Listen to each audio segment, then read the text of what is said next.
Hi Team Unstoppable Internet Entrepreneurs, Edward Reformina here again, and dito sa quick video na to, papakita ko lang sa iyo kung paano mo papalitan yung background color ng iyong money making machine website. Okay? So actually matagal ko nang gustong gawin tong video tutorial na to. Pinaalala lang sa akin ni partner Rosana Roja na kailangan nga at mas maganda kung iba-iba yung background color natin. Kumbaga parang hindi siya waging mukhang, alam mo yun, pare-parehas masyado. Okay? Sasabihin ko din mamaya kung ano-ano yung mga effective na kulay, background colors na pwede mong gamitin sa iyong website na proven and tested colors na effective sa online marketing and sa internet network marketing. Okay? So, punta ka na sa Blogger, mag-login ka, and punta ka lang dito sa template. Pag andyan ka na sa template, click mo lang itong customize. And then dito sa customize, click advanced, then background.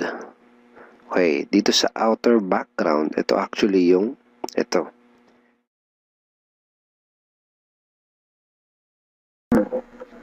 Okay, so kung ano man yung color na pipiliin natin dito sa drop-down menu na to, ayun yung magiging kulay ng background ng ating money-making machine website.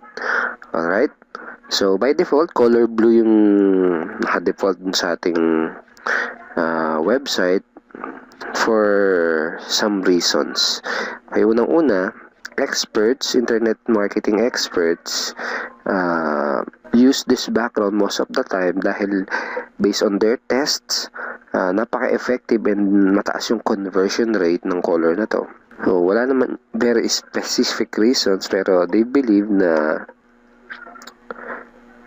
kaya effective to dahil unang-una, it's very cool sa mata. So, ibig sabihin, kahit nabasahin yan, kahit panoorin yung video na matagal, is hindi kagad mapapagod yung mata nung nanonood nung video o yung nagbabasa nung sales letter. Parang ganun.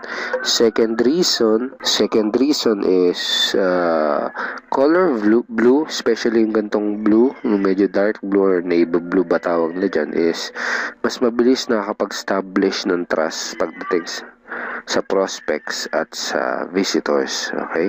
So, kung gusto mo yung mabilis makapag-establish ng trust, kung gusto mo mataas yung number ng papasok dito sa opt-in form, I highly recommend this color blue.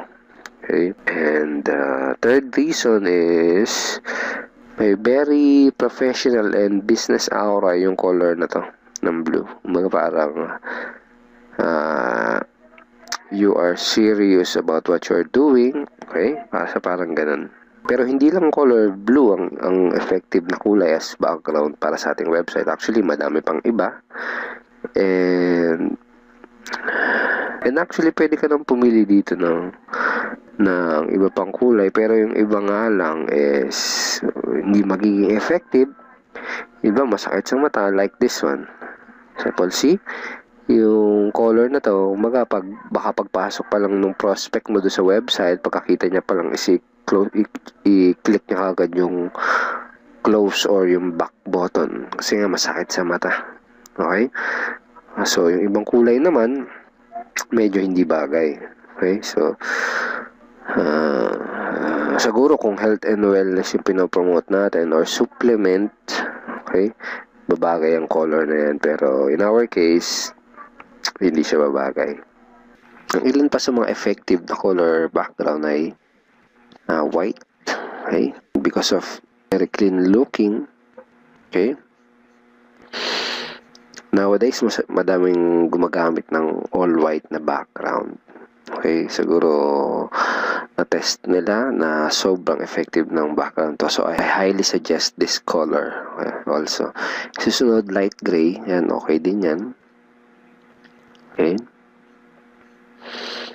Very simple looking.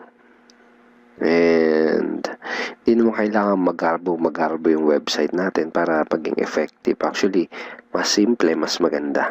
Ang next na color background na pwede natin gamitin is dark gray and black. Ayan. So, pag black naman, effective din siya kasi parang ang dating is elite. Okay, kung mga sophisticated yung mga target market mo, medyo mga entrepreneur, okay, parang ganun. Black is a good background na piliin mo. Right, kung mga entrepreneurs and networkers, kung yan ang mga target market mo, yan, black, magandang color na piliin. Another color na pwede mong gamitin is light, no, not this one. It's yung light blue. Yan, parang ganyang light blue. So, ganito rin is, ang kagandahan sa kulay na to is malamig sa mata. And, actually, light blue is, most na gumagamit nito is yung may mga website na puro text. Kasi, siya, masarap sa mata, malamig sa mata, so hindi masakit magbasa. So, sa atin, pwede mo rin gamitin to if you want. Ganun. So, may touch ng blue pero very light. Again, pagbasa pag blue, mas mabilis mag-establish ng trust and masarap sa mata. Okay? And pwede rin is red. Kapag red, very attention-grabbing. And pagpunta niya pa lang sa website mo is yung attention niya is talagang attention. Baga yung makukuha mo agad yung attention niya. So, yan. So, yun yung mga color na pwede natin gamitin as background dito sa ating 3M system. So, thank you so much for watching this video. And, so, yan. Pili ka lang dun sa mga color na nabanggit ko. And pwede mo na actually pag-experimentohan yung mga green cast, pero I don't really recommend it. Kasi unang-una hindi bagay. Kung health and wellness yung pinopromote mo, yan, green. Okay yan. So I recommend is mag-stick na lang doon sa mga color na nabanggit ko kanina. Okay, so thank you so much for watching this video and be unstoppable.